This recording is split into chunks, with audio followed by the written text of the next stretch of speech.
أعوذ بالله من الشيطان الرجيم بسم الله الرحمن الرحيم ولكل وجهة هو موليها فاستبقوا الخيرات أينما تكونوا يأت بكم الله جميعا إن الله على كل شيء قدير ومن حيث خرجت فول وجهك شطر المسجد الحرام وإنه للحق من ربك وما الله بغافل عما تعملون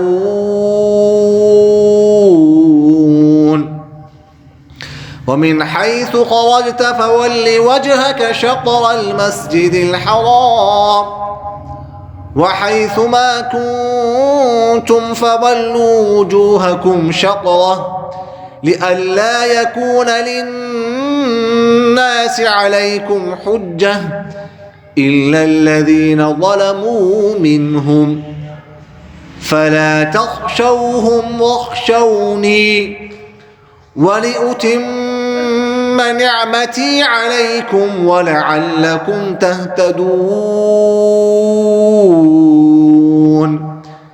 كما أرسلنا فيكم رسولا منكم يتلو عليكم آياتنا ويزكيكم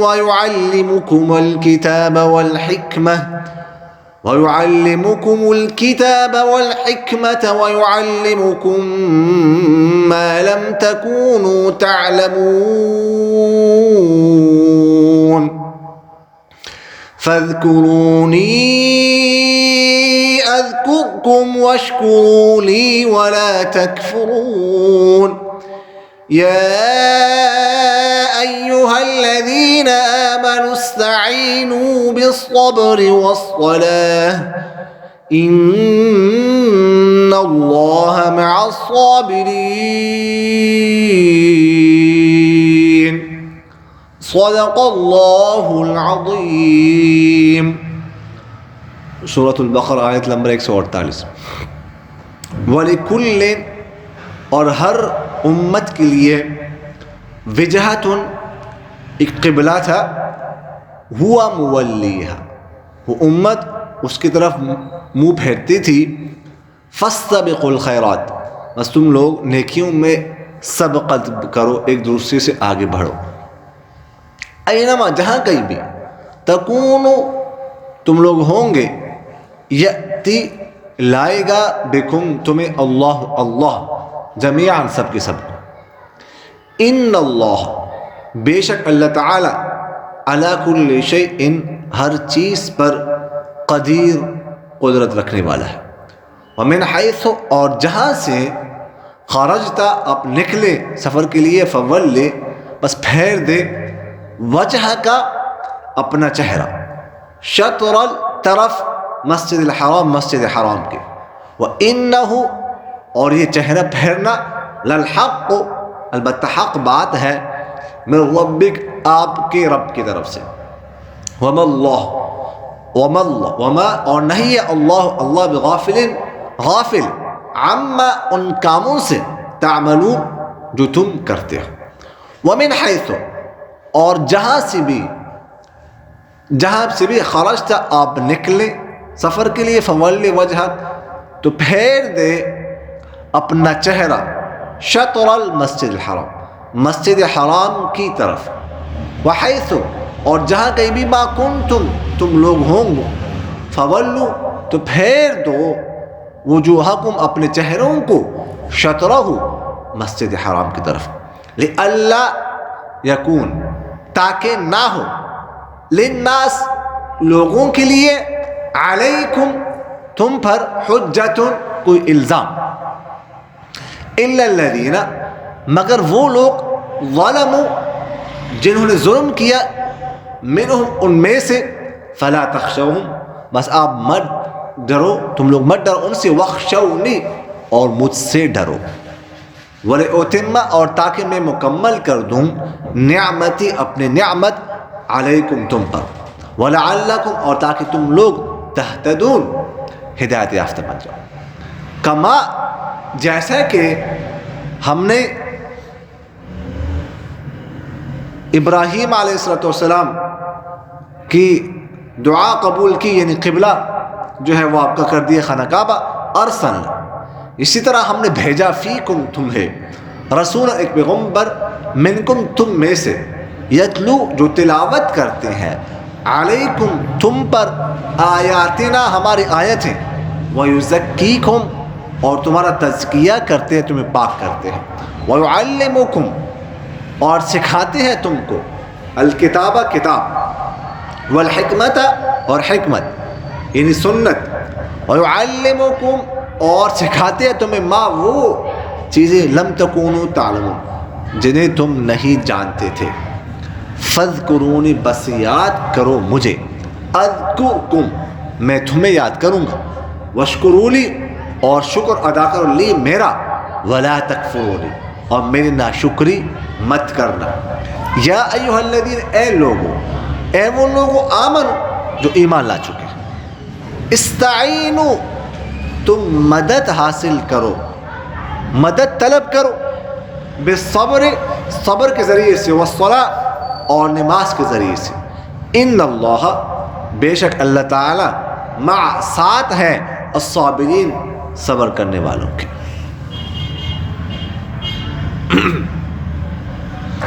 آپ کے ذہن میں ہے گزشتہ 2 جمعوں سے ہم تحویل قبلہ کے حوالے سے گفتگو عرض کر رہے ہیں، اور یہ پس منظر آپ کے ذہن میں ہے کہ سرکار دو عالم صلی اللہ علیہ وسلم نے جب ہجرت فرمائی تو 16 یا 17 مہینے مسجد اقصیٰ کی طرف نماز پڑھتے رہے، پھر اس کے بعد دوبارہ خانہ کعبہ کی طرف منہ کر کے نماز پڑھنے کا حکم نازل ہوا۔ یہ آپ کے ذہن میں ہے؟ اللہ تعالیٰ فرماتے ہیں اس آیت میں وَلِكُلٍّ وِجْهَةٌ، تو وجہ کا معنی کیا ہے؟ وجہ کا معنی ہوتا ہے جس کی طرف انسان منہ پھیرے اپنا، وجہ جو ہے نا، وجہ یہ انسان کے منہ کو، چہرے کو کہا جاتا ہے، تو وجہ تو جس کی طرف انسان اپنا منہ پھیرتا ہے، چہرہ پھیرتا ہے، لیکن مراد اس سے قبلہ ہے، قبلے کی طرف ہم منہ کرتے ہیں، اپنا منہ پھیرتے ہیں، اور بلکہ بعض قرأتوں میں تو یہاں پر وَلِكُلٍّ وِجْهَةٌ کی جگہ پر قبلۃ کا لفظ ہے، وَلِكُلٍّ قِبْلَةٌ یوں قرأت ہے بعض قرأتوں، تو مراد وجہتن سے قبلہ ہے۔ اللہ تعالیٰ فرماتے ہیں اس آیت میں کہ ہر امت کے لیے، جتنی بھی امتیں گزری ہیں ان سب کے لیے کوئی نہ کوئی قبلہ تھا جس کی طرف وہ امت جو ہے نا منہ کرتی تھی، منہ اپنا پھیرتی تھی۔ پہلے بھی آپ سے عرض کیا جا چکا ہے کہ یہودیوں کا قبلہ کچھ اور تھا، وہ مسجد اقصی بیت المقدس میں ایک چٹان کی طرف منہ کرتے تھے، صخرہ بیت المقدس کی طرف، اور عیسائیوں کا قبلہ اس سے آگے مشرق کی جانب تھا، تو ان کے بھی اپنے اپنے قبلے تھے، اور ہم نے آپ کا بھی قبلہ مقرر کر دیا، وہ خانہ کعبہ ہے، اس کی طرف ہم نماز پڑھیں گے۔ مطلب یہ ہے کہ اس پر کوئی اعتراض نہیں ہونا چاہیے۔ قبلہ کوئی بھی کسی بھی تمام امتوں کا ایک قبلہ رہا ہے، اگر آپ کو کوئی قبلہ ہو جاتا ہے تو اس پر کسی قسم کا اعتراض کرنا یہ بنتا نہیں ہے۔ جیسے سابقہ امت ہے اپنے اپنے قبلے کی طرف نمازیں پڑھتے رہی، آپ بھی اپنے قبلے کی طرف نماز پڑھتے رہے، اس میں کوئی قابل اعتراض بات ہے نہیں۔ فاستبقوا الخیرات، فرمائے دیکھیے گا یہ قبلے پر اعتراض کرنا بالکل فضول سی بات ہے، بس اللہ کا جو حکم ہو اس کی طرف اس طرح منہ کر کے نماز پڑھنے چاہیے۔ جو اس میں یہ بات بالکل فضول ہے کہ پہلے ادھر منہ کر کے نماز پڑھتے تھے، اب ادھر منہ کر کے نماز پڑھ رہے ہیں، جو اس میں مقابلہ بازی کرنا یا ایک دوسرے پر اعتراض کرنا فضول ہے۔ جو اصل مقابلے کی چیز ہے وہ ہے فاستبقوا الخیرات، وہ ہے نیکیوں میں ایک دوسرے سے آگے بڑھنا، جو اصل کام ہے وہ کرنا چاہیے۔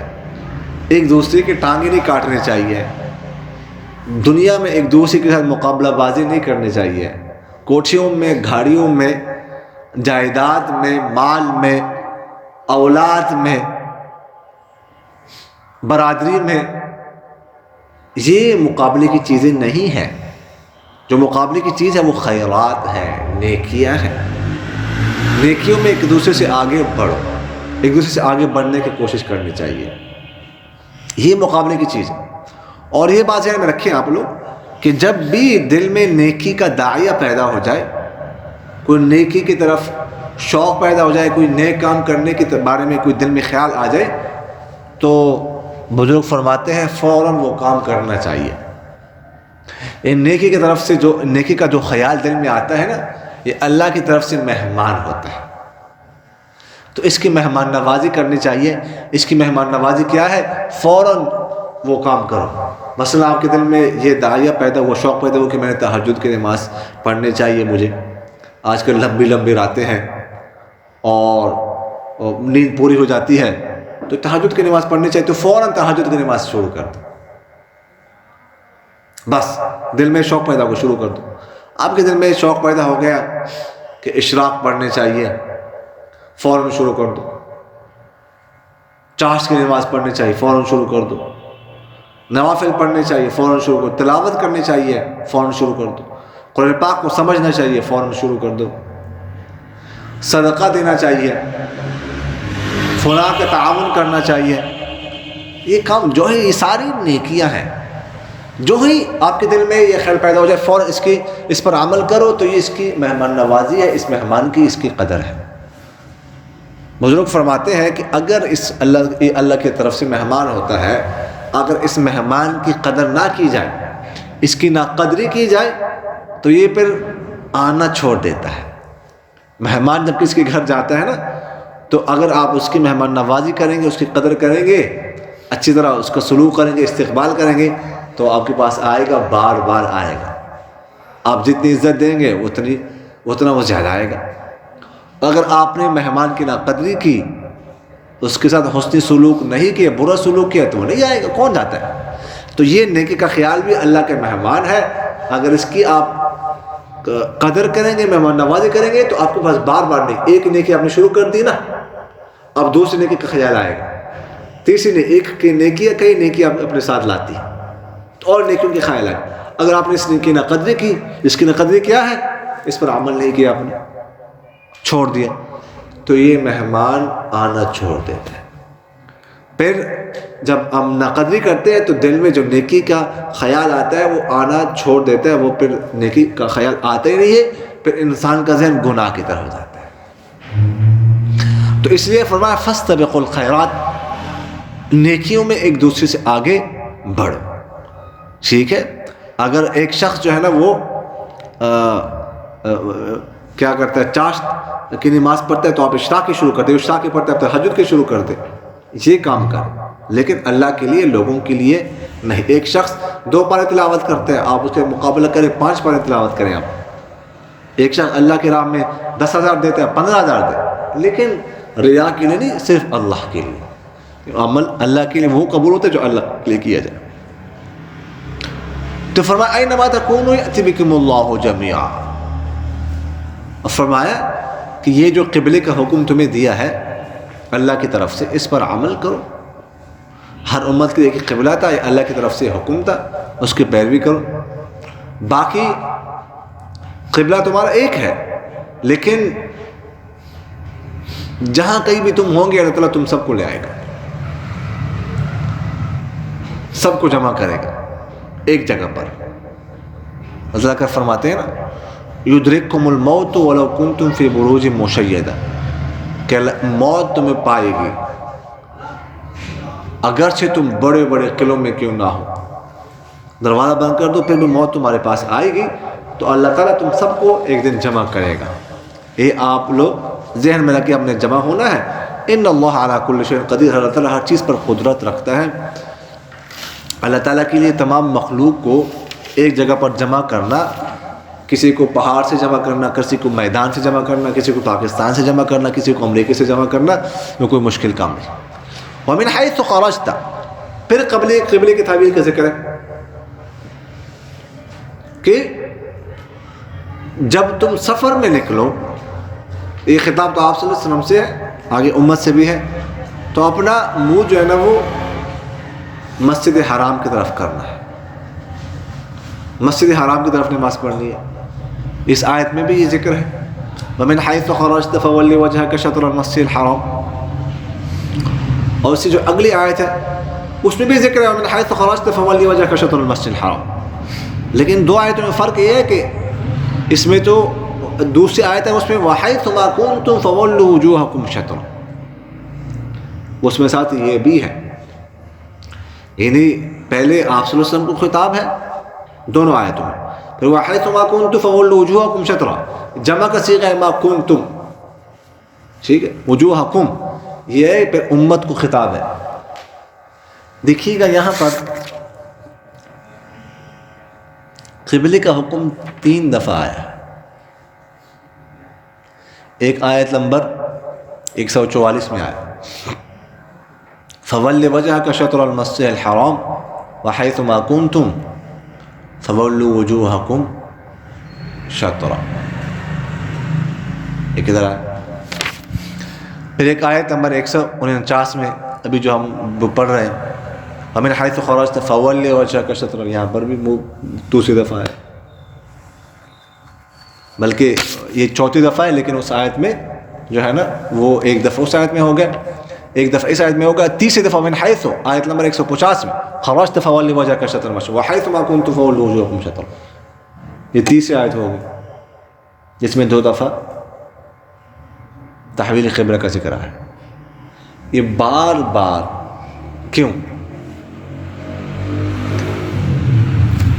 تو ایک وجہ تو اس کی یہ کہ جو آیت نمبر 144 ہے نا، پہلی آیت ہے قَدْ نَرَى تَقَلُّبَ وَجْهِكَ فِي السَّمَاءِ فَلَنُوَلِّيَنَّكَ قِبْلَةً تَرْضَاهَا فَوَلِّ وَجْهَكَ شَطْرَ الْمَسْجِدِ الْحَرَامِ وَحَيْثُ مَا كُنْتُمْ فَوَلُّوا وُجُوهَكُمْ شَطْرَهُ، اس میں یہ جو حکم ہے یہ ہے اقامت، جب انسان مقیم ہو اس وقت، کہ جب تم مقیم گھروں میں اور سفر میں نہ ہو، تو پہلا خطاب اس آیت میں 2 دفعہ ہے فَوَلِّ وَجْهَكَ فَوَلُّوا وُجُوهَكُمْ، پہلا خطاب آپ صلی اللہ علیہ وسلم سے ہے کہ اقامت کی حالت میں بھی آپ نے مسجد حرام کی طرف منہ پھیرنا ہے، اور اس آیت میں فَوَلُّوا وُجُوهَكُمْ شَطْرَهُ امتیوں سے خطاب ہے کہ تم لوگوں نے بھی اقامت میں ہو، جب گھروں میں ہو، سفر میں نہ ہو تو مسجد حرام کی طرف منہ پھیر۔ پھر یہ آیت جو ہم پڑھ رہے ہیں 149، اس میں وَمِنْ حَيْثُ خَرَجْتَ فَوَلِّ وَجْهَكَ شَطْرَ الْمَسْجِدِ الْحَرَامِ وَإِنَّهُ لَلْحَقُّ مِنْ رَبِّكَ، یہ ہے حکم سفر میں، سفر کے بارے میں، اور سفر میں بھی حکم ہے آپ صلی اللہ علیہ وسلم سے کہ جس طرح آپ نے جب سفر مسافر نہ ہو، گھر میں ہو، آپ نے مسجد حرام کی طرف منہ کرنا ہے، اسی طرح سفر میں بھی آپ نے مسجد حرام کی طرف ہی منہ کرنا ہے۔ اس کا یہ مطلب نہیں ہے کہ حضر کا، یعنی جب گھر میں ہو تو قبلہ اور ہے، اس وقت تو قبلے کی پابندی کرنی ہے، لیکن جب سفر میں ہو تو پھر پابندی نہیں کرنی، نہیں، یہ بات نہیں۔ اور یہ جو اگلی آیت نمبر 150 ہے وَمِنْ حَيْثُ خَرَجْتَ فَوَلِّ وَجْهَكَ شَطْرَ الْمَسْجِدِ وَحَيْثُ مَا كُنْتُمْ، اس میں دو آپ صلی اللہ علیہ وسلم اور امتیوں کو دونوں کو حکم ہے، لیکن سفر جو ہے نا 2 طرح کا ہوتا ہے، یہ تیسرا حکم۔ ایک سفر ہوتا ہے انسان چل رہا ہے، جا رہا ہے، ایک سفر یہ ہے کہ کچھ دنوں کے لیے، 5-6 دنوں کے لیے ٹھہرا ہوا ہے، یہ بھی مسافر ہے۔ تو فرمایا دونوں طرف سفر، دونوں طرح کا جو سفر ہو نا، چاہے تم لوگ جا رہے ہو تب نماز پڑھنی ہے، یا تم ٹھہرے ہو لیکن مسافر تب پڑھنی ہے، دونوں صورتوں میں قبلہ جو ہے تمہارا وہ خانہ کعبہ ہے، اس طرح منہ پکڑنا اس لیے۔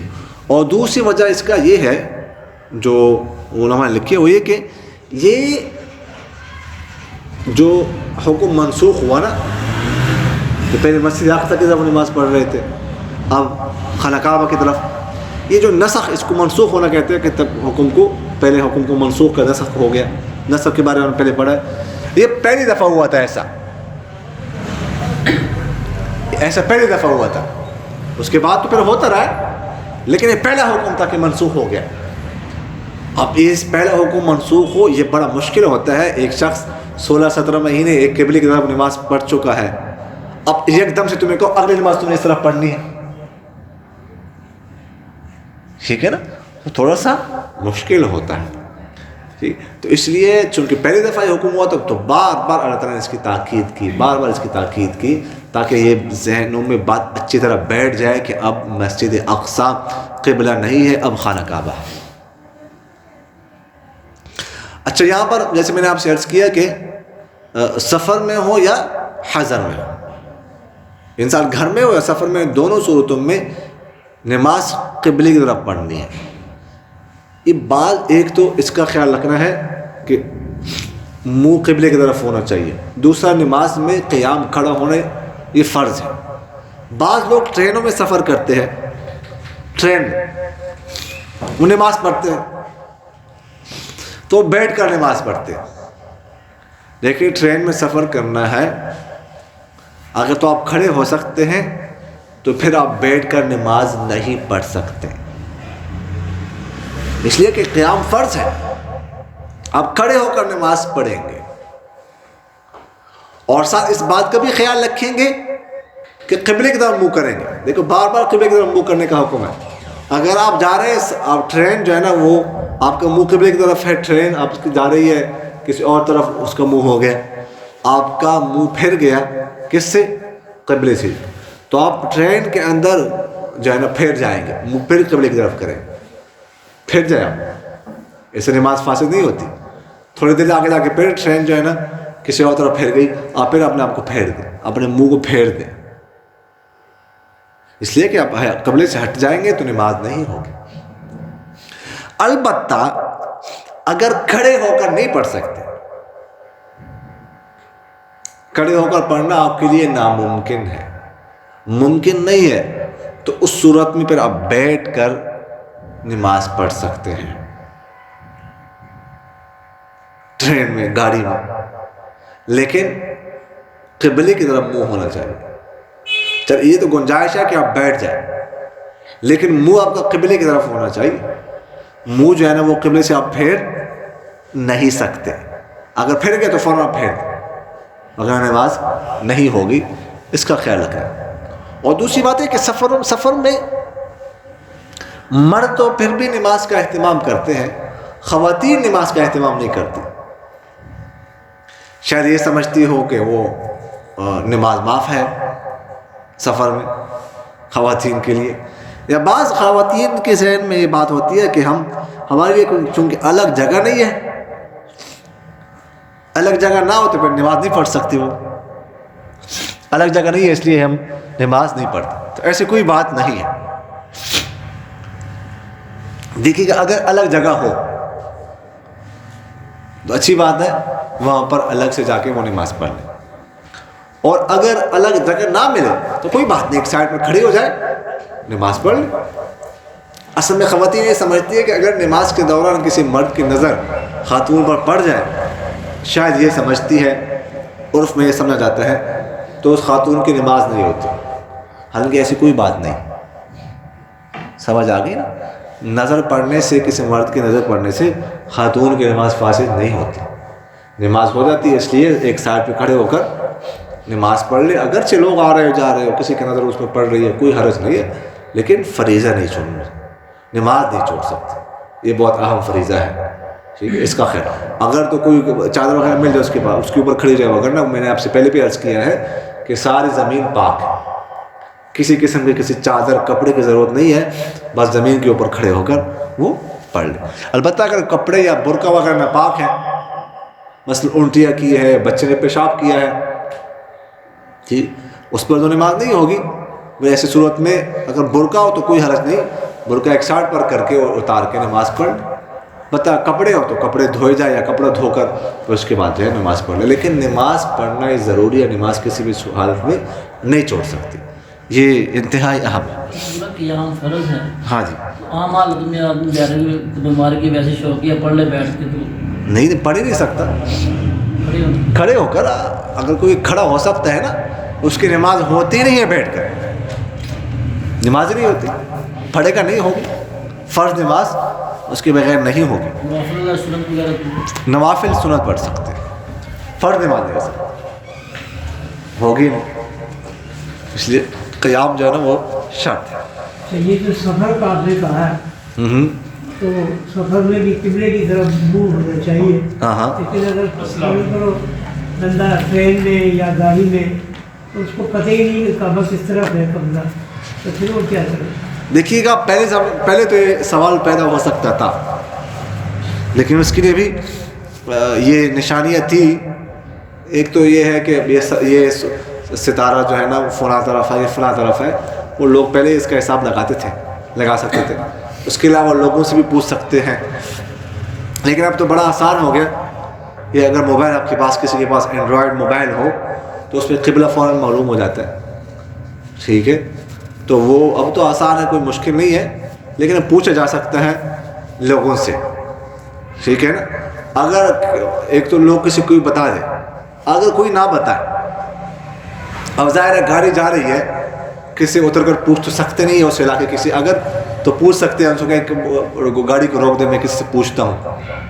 تو ٹھیک ہے, پھر تو پوچھنا ہے. اگر وہ نہیں روکتے پھر اس صورت میں آپ خود اندازہ لگا لیں. کوئی بتانے والا نہیں ہے, کوئی اور سورس نہیں ہے, تو اس صورت میں اندازہ لگا لے کہ قبلہ کس طرف ہوگا. بس ستاروں وغیرہ کو لگا کے نا, جس طرف آپ کا دل کرے, آپ کا دل کہے اس طرف ہے, آپ اس طرف نماز پڑھ. اب اگر آپ نے نماز پڑھ لی, اس کے بعد آپ کو معلوم ہو کہ جس طرح آپ نے نماز پڑھی ہے اس طرف تو قبلہ تھا ہی نہیں, قبلہ تو دوسری طرف تھا, آپ کی نماز ہو گئی. اب دوبارہ نماز کو دہرانے کی ضرورت نہیں ہے. یہ شریعت بڑی آسان ہے, بڑی آسانی پیدا کی ہے, کوئی مشکل نہیں. تو یہ بات. اچھا جی,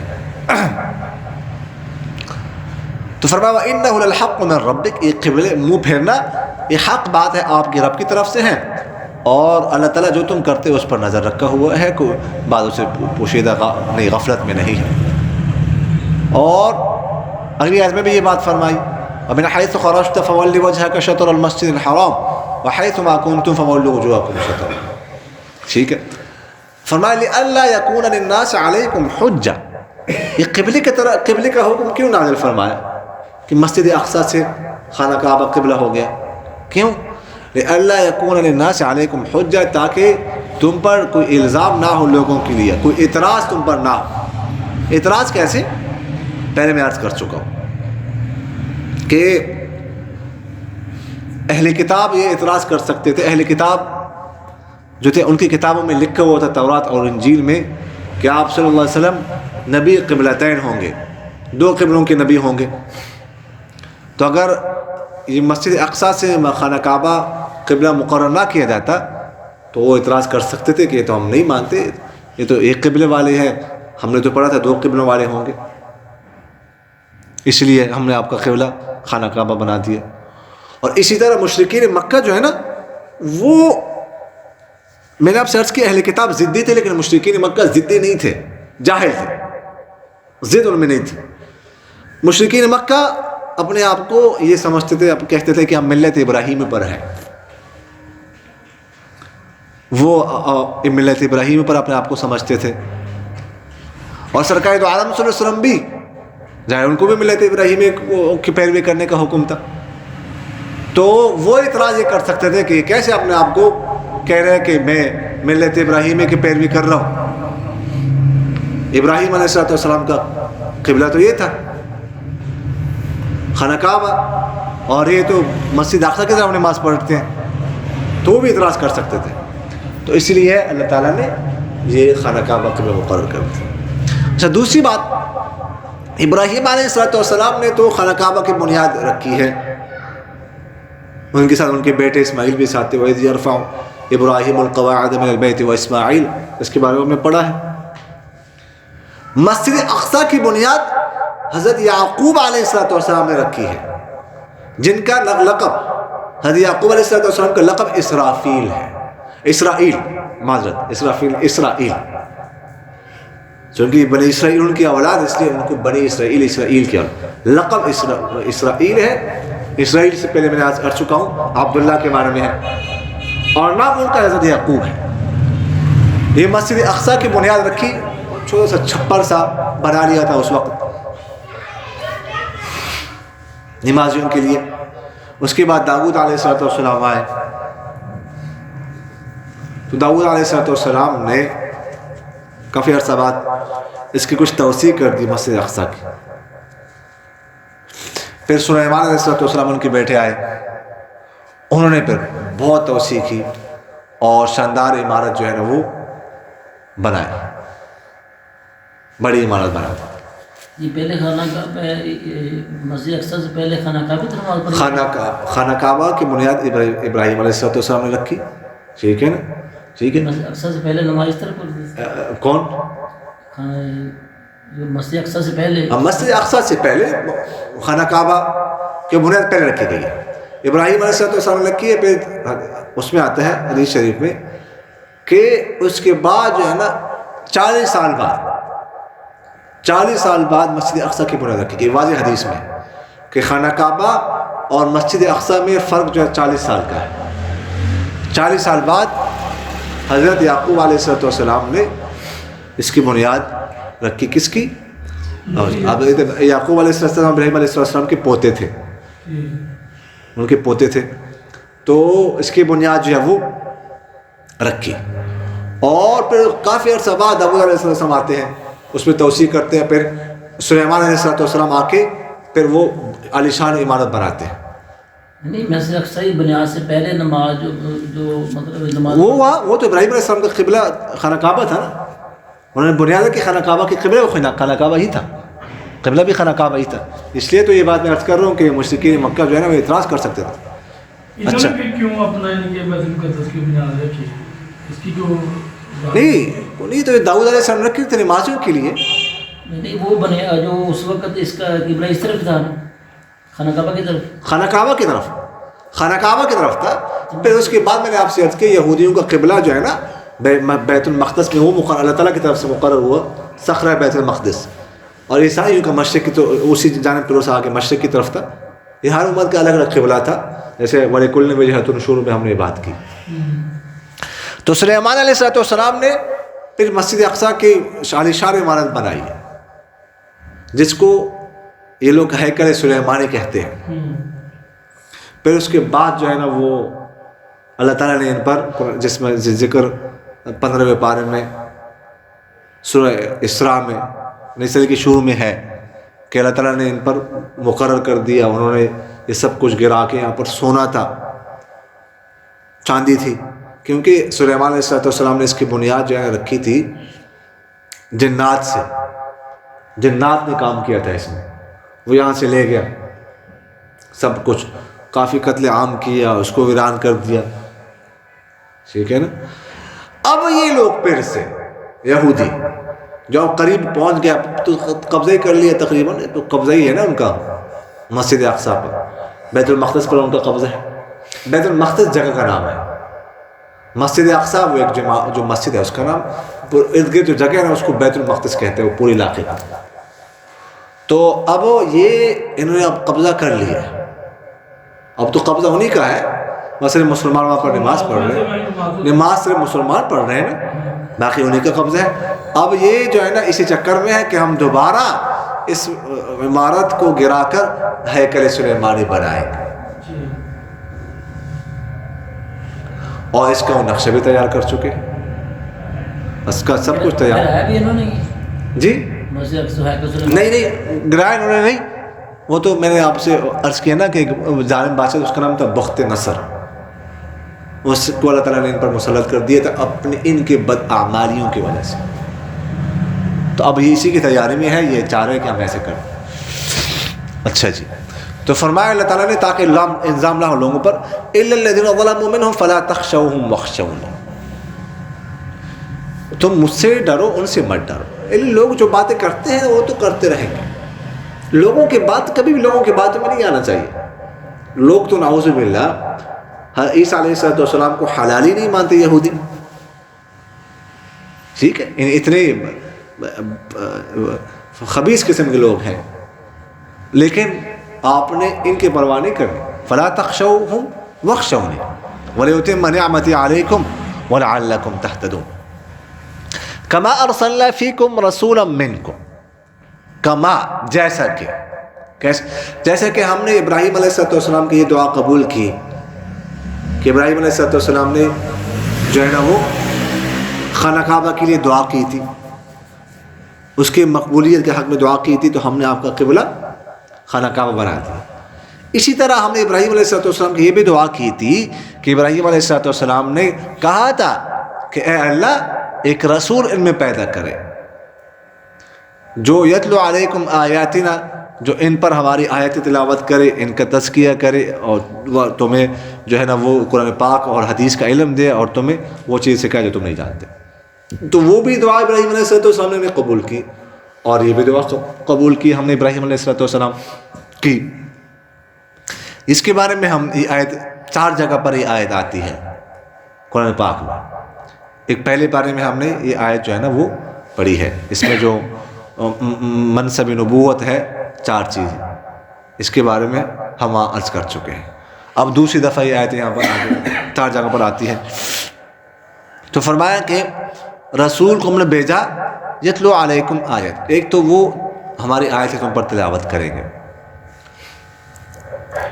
وہ چونکہ عرب تھے اور ان کی زبان میں قرآن پاک اترا تھا تو اکثر آیتیں تو وہ دیکھ کر پڑھ کر ان کو سمجھ آ جاتی تھی. اور یہ بھی آپ ذہن میں رکھیں کہ قرآن پاک کی آیت ترجمے کے بغیر سیکھنا 100 رکعت نوافل سے افضل ہے.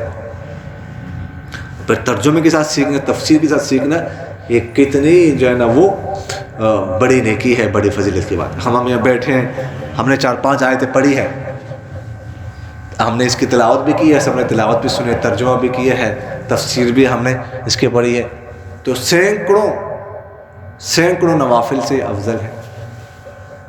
یہ کوئی معمولی مجلس نہیں ہے، اس کو معمولی نہیں سمجھنا چاہیے.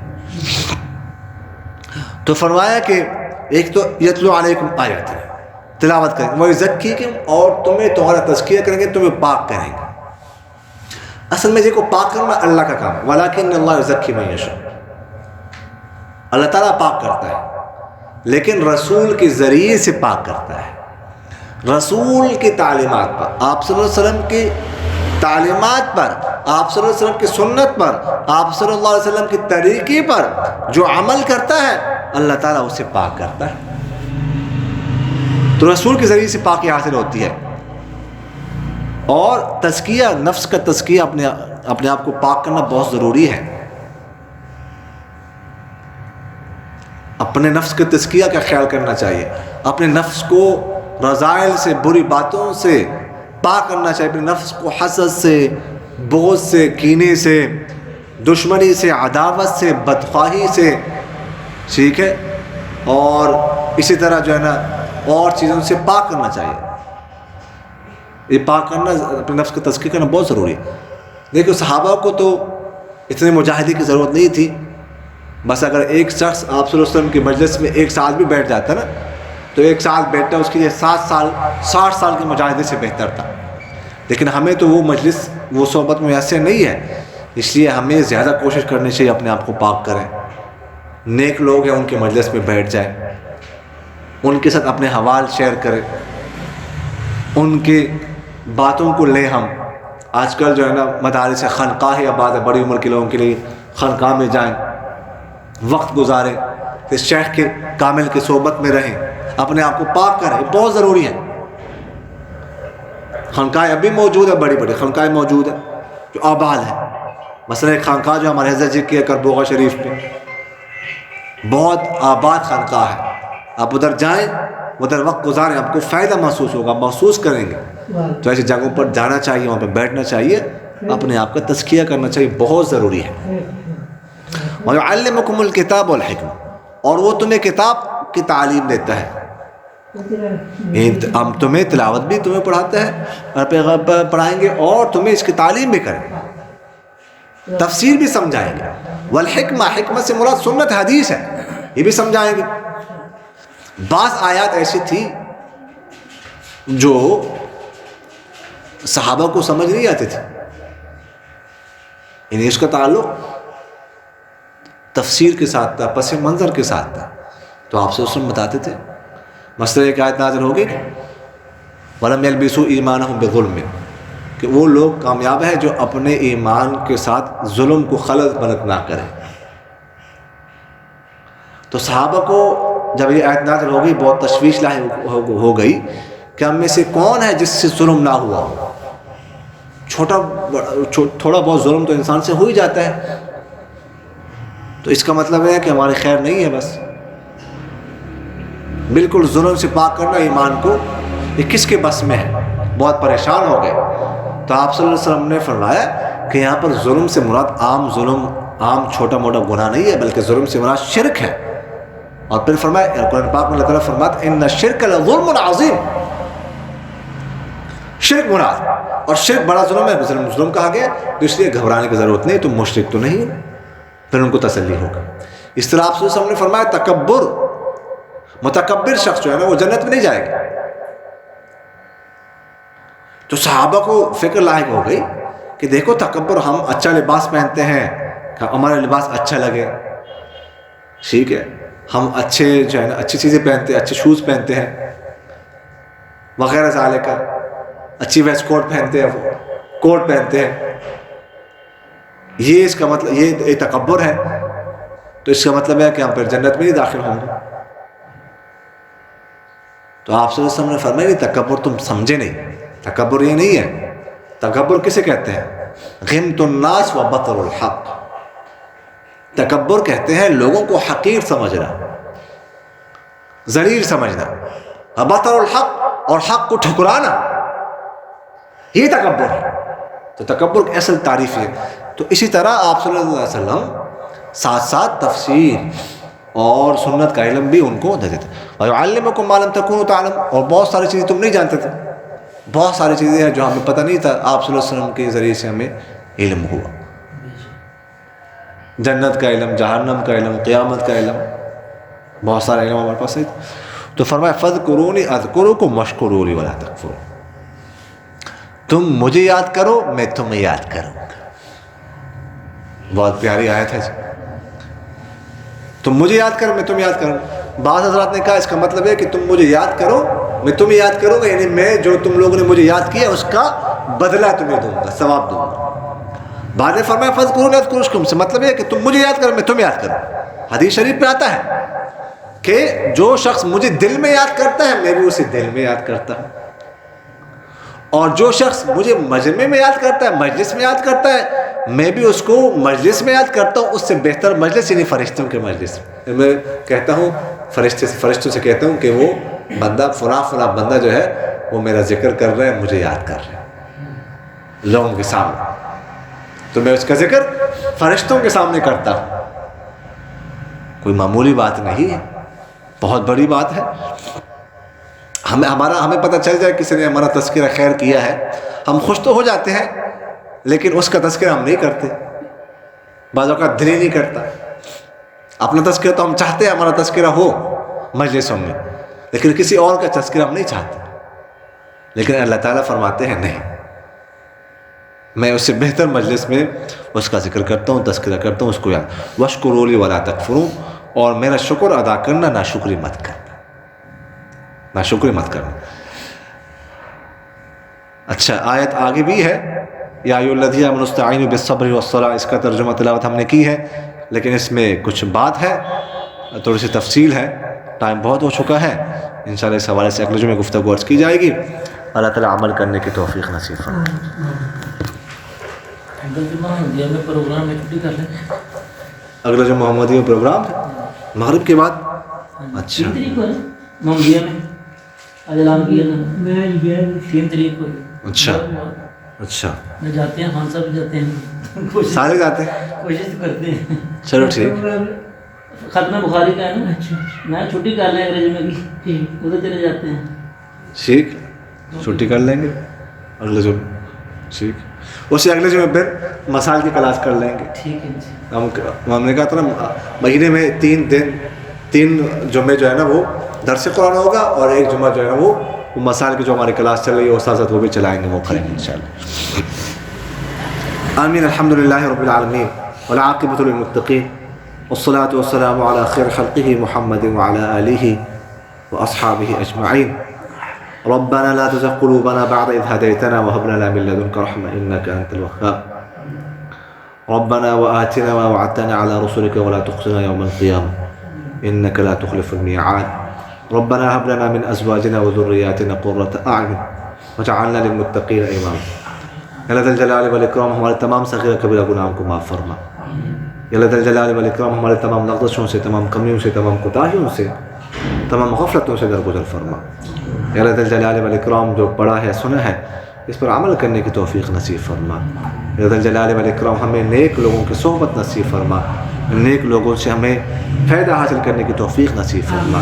یا اللہ ذل جلال والاکرام ہمیں بری مجلسوں سے محفوظ فرما، بری صحبت سے محفوظ فرما، برائیوں سے محفوظ فرما، گناہوں سے ہماری حفاظت فرما. یا اللہ ذل جلال والاکرام ہمارے ملک کی حفاظت فرما. یا اللہ ذل جلال والاکرام ملک عزیز میں مہنگائی کا خاتمہ فرما. یا اللہ ذل جلال والاکرام ہمارے حکمرانوں کو نیک بنا. یا اللہ ذل جلال والاکرام ملک عزیز میں ترقی کے وسائل و ذخائر پیدا فرما، پانی، بجلی، گیس، تیل اور توانائی کے دیگر ذرائع کی قلت کو دور فرما.